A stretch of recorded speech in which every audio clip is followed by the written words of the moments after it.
Améliorer la mobilité en Wallonie et désengorger les routes, c'est l'une des ambitions de la stratégie du ministre des Transports, Carlo Di Antonio, à l'horizon 2030. Un plan qui vise à augmenter la part d'utilisation de tous les modes de transport alternatifs et à diminuer celle de la voiture à 60%. Aujourd'hui, la voiture, c'est plus de 80% des transports. Il faudra diminuer la part de la voiture. Il faut une part plus importante du vélo. Si on compare à d'autres régions, il faut une part plus importante du covoiturage. Aujourd'hui, dans chaque véhicule, il y a 1,3 personnes, alors que dans d'autres régions, il y a 1,7, 1,8 personnes. Favoriser le covoiturage devrait diminuer d'une dizaine de pourcents les voitures aux heures de pointe. Pour y arriver, plusieurs incitants, des places de parking et l'utilisation des bandes d'arrêt d'urgence, mais pas seulement. Il y a tout un volet fiscal qu'on veut négocier avec le fédéral, c'est de voir comment faire en sorte qu'il y ait un vrai avantage comparatif à covoiturer.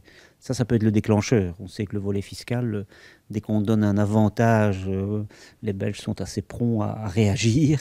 La stratégie vise à augmenter le nombre de personnes dans les voitures partagées pour arriver à 4 voitures sur 5 transportant 2 passagers d'ici 2030. Un objectif plausible selon le ministre. Il a l'avantage, le covoiturage, d'être à la fois fort économique, hein, quand on est deux dans une voiture plutôt qu'une voiture pour chaque personne, ça coûte tout de suite beaucoup moins cher. C'est activable demain, ça ne nécessite pas de grands projets d'infrastructure, ça ne nécessite pas des achats conséquents, d'augmenter le nombre de bus ou de créer des lignes de train. Donc c'est quelque chose qui est uniquement lié au comportement des gens.